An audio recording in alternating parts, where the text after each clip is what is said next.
Welcome, everyone, to the Women of Soul Aligned Business Podcast. I'm your host, Joe Che. I'm here with Sanna Atherton. She is a trauma-informed somatic guide, breathwork facilitator. She loves the wilderness. You can see this beautiful lake in the background. And she's really helping to serve other high-performing women, regulating their nervous systems and reclaiming their inner power. So welcome, Sanna. Thanks, Joe. It's amazing to be here. So tell us a little bit on your journey before. Okay, my journey has looked very different. Can you tell us a little bit about your journey in business and doing these really beautiful work as in mental health and helping others? So my journey started off in Finland. I qualified as a practical nurse, specialized in mental health and substance abuse support, crisis support, as a very young woman, and decided that I would go and look at the world out there a little bit first before I settle into life in all seriousness. And first stop was London, where I ended up staying for more or less 8 years. And during my time there, I discovered a lot about myself and a whole other way of doing things. The idea of involving the body in what we are feeling, what we are doing, was enlightened to me in London, actually through acupuncture. So that was the beginning of all the somatic stuff. And fast forwarding, we spent a year in Croatia with now my husband, sailing and liberating ourselves from all ideas of how things should be and what we want, and eventually then decided that we would live in South Africa for a time and create our world. So from corporate London through a little year in Croatia of taking a break from life altogether to landing in a small town in South Africa. That's where I set up my clinic and got serious about having my own business, working for myself in a way that felt good. And it was a beautiful time, 14 years of meeting the needs of a small community, from babies to older people and everything in between. My own children were born, and when they needed to start on the path of education, I realized, oh no, I don't want them in mainstream school at all. So I ended up building a school, a democratic school alongside. So I was actually running a busy clinic and a school and doing everything else as well. So quite a crazy time in my life. But overall, I was really focused on serving others and meeting other people's needs, and over time realized that I had neglected my own growth and my own process quite a lot. And so the somatic tools that I work with most now, TRE and breathwork namely, they came into my life to solve a problem for me. My own compassion fatigue, my own exhaustion, my own limitations, right? So in my journey, I've never really picked anything off the shelf. You know, this is what I want to learn so that I can offer that to somebody else. It's all come into my life and into my world because I needed it for me. So my entire career, my entire methodology, or the way I've created this amalgamation of what I do was first and foremost for me and my family. I often say that we become experts at the things that we need the most for ourselves, and this is very common. And it's like once we can be self-realized with that, we can actually serve others better because we're not serving from this place of ego. We're serving of this, like, I needed to learn this for me. And now, wow, I figured out what works and now I can share that. It's interesting because in your journey, you didn't start off with the intention to be a businesswoman. You started off with a mission and a vision, this sort of soul-aligned purpose, and then you had to figure out the business along the way to support that vision, right? I'm hearing that in both of your businesses, in the school and in the clinic. You started with, I want to help people. I need to serve my community. I need to serve my children in my community. And then business had to happen, right? And so there can be a lot of school of hard knocks when doing that. And I'm curious, in that journey from you, what was some of the hardest things that you went through regarding business to try to support that mission that you had? When I was keeping things, let's call it small, I was just meeting the needs of the day-to-day life and what was required by my family, my children. I became very aware of the fact that I am naturally super talented at making something out of nothing. I started the school in the garage. I cleared out the garden shed and turned that into the initial kind of extra space. And second year in, we rented a big school property with big classrooms and a nature trail and a swimming pool and a sports ground. But we literally just started. Don't worry about the how, that will all come along. So even after years of doing all of that really successfully in that we ate every day and bills were paid and the service was offered, I hadn't really learned anything about business. It was only after we decided that it was time for a big change again and we sold everything. I handed the keys of the school to the next torch carrier and said, you take it from here. And we sailed out of Cape Town, crossed the ocean, landed in the Caribbean with our little 44-foot sailing boat, the family. Food for 3 months on board, like let's go and set up new life. Now we arrived in a completely different world and I had to start truly from scratch. That's when it hit me, oh my gosh, I know nothing about business. I better start growing up now and start learning. Yeah, I think I really need that gentle love slap from life across the cheek to wake up and realize where I actually am at. So for me, the hardest part about business was to realize that I know nothing about it, because I was quite arrogant in being so good at my job, being so good at creating something out of nothing, being so good at surviving, being so good at just bravely and courageously going forward, that to admit that I am lost, that was for me the hardest. I think there's something beautiful in there, Sanna, which is just start doing what you know you're supposed to be doing, even if it doesn't look perfect, even if it's not a beautiful school with the glass windows with a great view and the nature trail. Clean out your garage and you can do it. And that's the beginning. This is the true entrepreneurship bootstrapping mentality of, it's like, I am supposed to do this and I am going to do it no matter what. I don't have a lot of money. People think this is a limiting belief. If I don't have money, I can't do the thing. You can. It may not look like you want it to look with this, these beautiful seats, etc., but you made it happen. And I think that is the entrepreneurial spirit, is knowing that and believing in yourself well enough that you can do it. Even if you don't have all the how, it'll come. And if it doesn't, you take a couple slaps and you get knocked down and you pull yourself up again and you keep going. And I think it's inspiring that you've done that, and you've done that twice. And then you decided, I'm going to give it all away, take a boat with my family and end up in a whole different country and do it again. So is this the part of the journey that you're doing it again? You're starting from nothing again, so to speak? So I'm yet again doing it, because now I'm no Yet. longer the Caribbean. I'm back in Europe now after 18 years out of here. But I seem to be maturing along the way, because I'm no longer just jumping into the unknown the way I always have done, but I'm actually intentionally positioning myself. How do I want to enter this community? How do I want to serve it? It's way more intentional now than it ever has been before. But I love that I have done all of those things before, where I have, even my clinic started from that very garage where the school started from, because I had to go back to work when my daughter was 6 weeks old. So I had to see 2 patients, then go back inside to feed her, then go back to work and then go back to feed her. It needed to fit my life because I wanted to breastfeed her. I wanted to be present.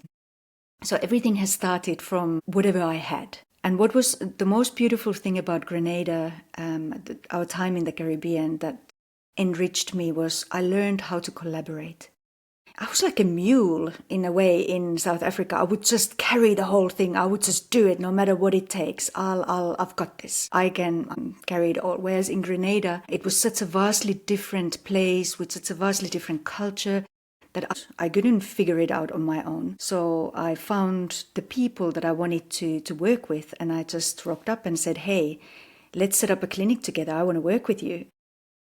And miraculously, the person of my choosing said, yes, okay, let's do that. So the same happened here in Ireland now. I spent time getting the lay of the land, seeing who's doing what, and then I started to talk to people that I thought I would really love to work with this person. I'd love to work from this person's space and so forth. So yeah, collaboration is such an important aspect of doing soul-aligned business. It Yeah, really just is. showing up and asking. I think one of the lessons I take from what you just said is don't be afraid to ask the person to collaborate with you and say, I have a vision. I want to do this, like, and I would love to do it with you. I feel called to do it with you. And we just got done with a big summit here that I think you saw some of it as. And the founder just went to some really big names that maybe felt like out of her league at the time and just said, this is my vision. It's going to happen. I'm doing it and I want you on board. I feel called to reach out to you. And some of these big names just said yes and flew all the way across the world. And I think it's this lesson that we don't know if someone is willing to do something with us until we ask. And we need to be okay with rejection. And part of business and life in general is getting really comfortable with being rejected and just trusting if it's a no for them, then it's actually better for you because that's not the person you should be working with. But when they say yes, it's like it can feel really good and it can that sometimes it can just be that little spark or that little push that gets you to the next level or opens up the next door that can really change everything. And I know that, and you did the uncovering soul purpose, sort of those questions that I have, and one of the things that came out of that was to open up your own retreat center, which felt really exciting for me. And I'm curious, as you sort of been over the years, you've done a lot of these businesses, what would you go back and tell that younger self that didn't have that experience? What is the wisdom that you have now that you could share with your younger self? Because I've learned that sometimes that can resonate with lots of people. Mm. Practice a little bit more essentialism. Like when it all matters, none of it matters. I had such abundant energy that I was running after every shiny thing. And I think a little bit more, although being led by the heart impulses, but still staying a little bit more on track of what it is that you want. And not be afraid of the rejections and the doors that close and the missing out. Yeah, yeah. That's a big one. Is what I'm hearing is staying focused, right? And it's like, or being able to have a stronger filter with your opportunities. I struggle with this a lot. ADHD, great opportunity comes, and many times the most current or the one that's in your face immediately tends to be the most exciting one. And there's something really beautiful about setting out on a goal and an intention and sticking with it for a while. There's been times where I've had failed businesses because not because it wasn't a good idea. I built the whole thing and I got to this place and then it was like, oh, I was kind of bored of it. I like the building of the business better than like the running it the day to day sometimes can get a little boring for me. So this ADHD brain loves the new shiny objects. There's been many times where I've had to say to myself, and one of them is right now where it's like I had to look at things and say, no, I'm going to keep committing to this even for the next year. Another year, whatever it is, I'm just going to keep pouring my energy into it because the most successful businesses that I've had, it takes more than a year. Usually, sometimes it can happen very quickly, but many times it takes a year or more until all the systems are built, until that wealth machine is generating and just churning in money. And if you stop when you get to the good part and you don't really ride it out, sometimes you can miss some things. So something I'm hearing from you is a reminder, one, to filter all the new opportunities and to stick with something for a while, even if in the beginning it's like you're just like, I'm not sure if this is going to work or not, but keep putting in, figure out where that sticky point is. For me, it was a lot of like marketing and sales. I don't really like that, right? So how do you, okay, well then I either need to get good at it or find someone else that is good at it. So for you, saying to your younger self, a reminder to stay focused, be careful of the shiny objects, filter. The other thing I'm hearing from you is to ground maybe some of the big visions with some practical experience, or with maybe taking the big vision that's way up here and making sure we're focusing on building, getting to one of the milestones before that. Yeah. And also just maybe getting to it. It shouldn't be overlooked how important it is for us to get to know ourselves deeply. What is this resistance actually all about? You know, especially building a soul-aligned business and wanting to have the business be an extension of me.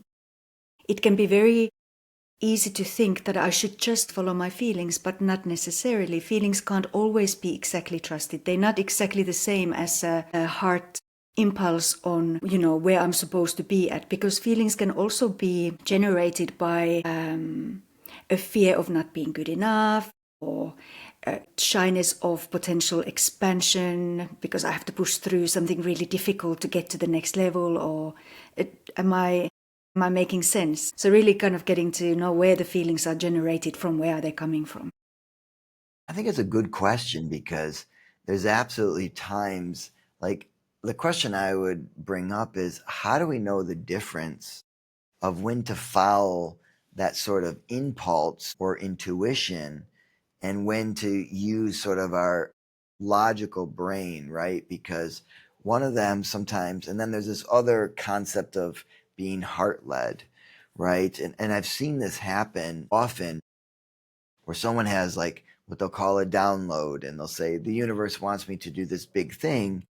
And then they don't listen to practical wisdom of how to get that. And I was thinking about that, because you don't want someone to kind of squish or cover your light when you're supposed to do something.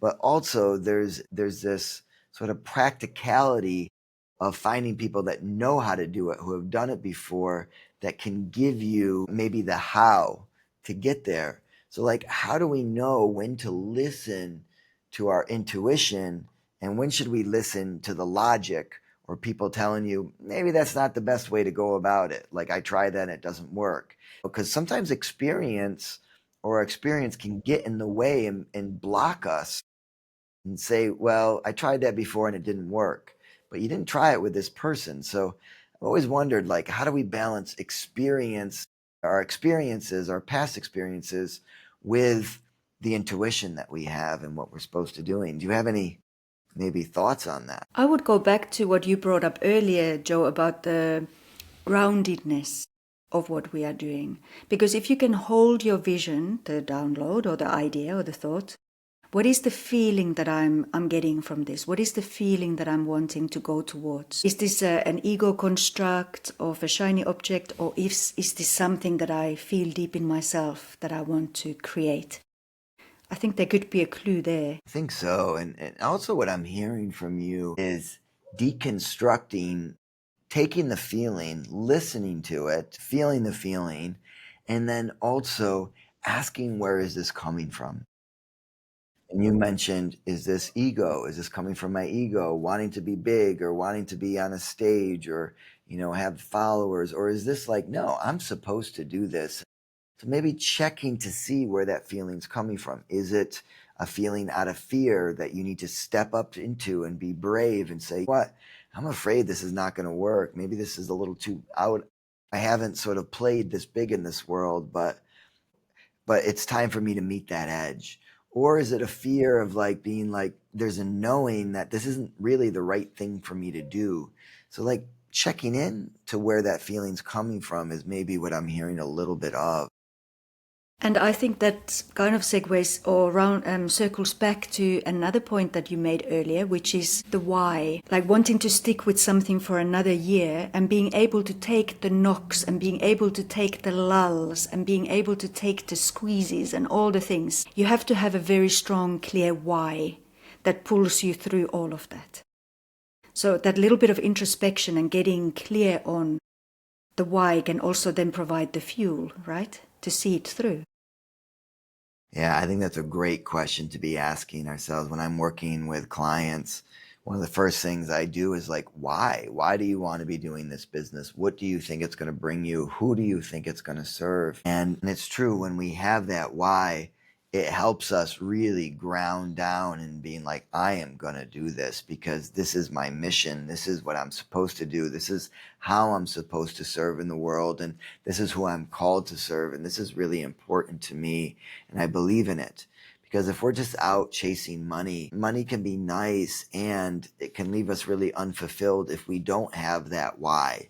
If we're just building widgets to make things go 2% faster, it's not, we can't really hold in of that like heart-centered space. And this is why it excites me to work with people that have beautiful visions. And it's interesting because I have found that almost always when people are following that soul line or that heart-led business, whatever you want to call it, it always, always, always includes serving others, not just themselves.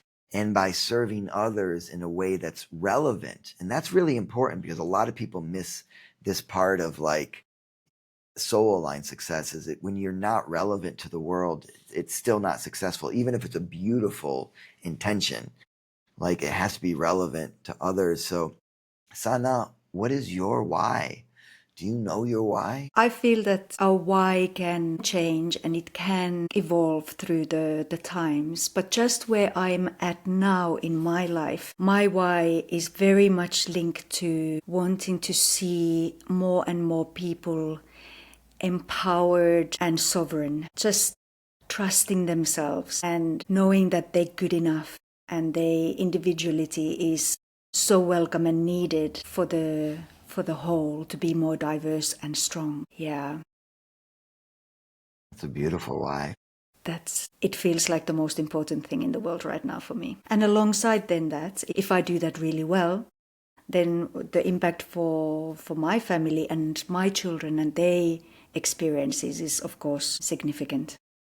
Especially since we've just moved back to Europe and we have all these incredible opportunities and places just around the corner from us. I want to adventure and show them the world. Yeah.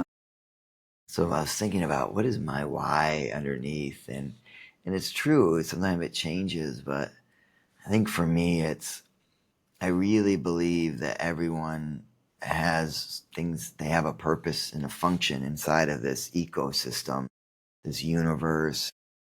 My perspective is they're actually inside this living organism, just like inside the body, and that we all have a function, and we are the happiest when we're executing that function and that purpose, and when we're really happy within ourselves, and when the things that make us happy are the things that we love to do. So that's like the clue. It's part of the clue of like, my God, I feel so fulfilled and so happy when I'm serving others. And then when we are happy and we're doing what we love and it's sustainable financially, because if it's not sustainable, you just end up burning out or having to give up.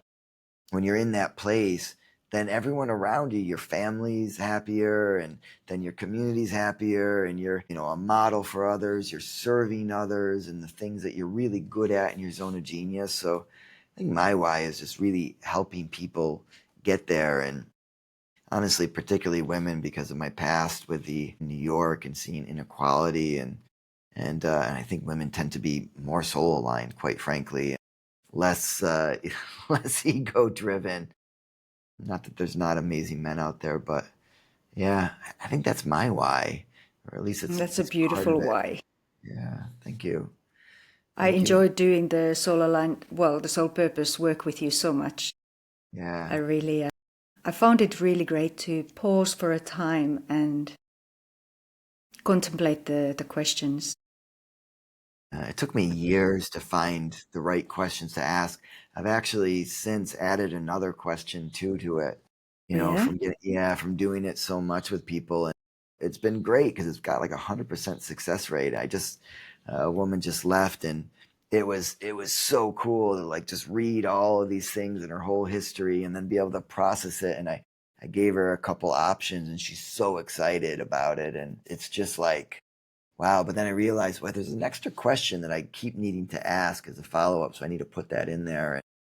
But answering these questions and taking that time, I was glad it was useful for you, and hope it's useful to others. If anyone's listening and feeling a little unclear about what they should be doing to make money at their purpose, please contact me. I have some beautiful things I can share with you. And Sanna, if someone, who is the person that you want to serve the most right now? So if someone's listening and they're like, what, who can you serve the best? I'd love to hear that from you. The person who lies awake at 3 a.m. completely unclear on how they're gonna get through this. Like something has to change. Perhaps they are listening to the husband softly snoring next to them, wondering how is he even sleeping? Like, while all of this is happening, how is he sleeping? So I guess I'm talking to perhaps a woman at the just on that cusp of needing something really significant to change, but they just are so driven into the corner of how things are and how they've been for the longest time that they just cannot see where the time, the resources, the strength, the clarity is going to come from taking that next step. I'm really good at standing in that fire with people, navigating that time of change. Amazing. We'll put that information. If you are that woman listening to the soft snoring of the husband, wondering how we're going to get through this, reach out to Sanna. And if for those who are listening live, how do they find you? Website, email, social media? Yeah, can we grow, recover, discover? Is me, so you can find me on Instagram. growrecoverdiscover.com is my website. I think those will be the best ways to We'll start. put them in the show notes. But if you're listening live, grow, recover, discover. Is Yes, that correct? And then find our Instagram. Sanna, so great to have this time with you. Enjoy the beauty of that lake behind you. I'm feeling it, and hope we get to stay in touch. For those listening, have an amazing night. Let us, either of us, know if there's anything we can help you in your journeys. And everyone have a wonderful absolutely. day. Take care, everyone. Ciao. Big love. Thanks, Joe.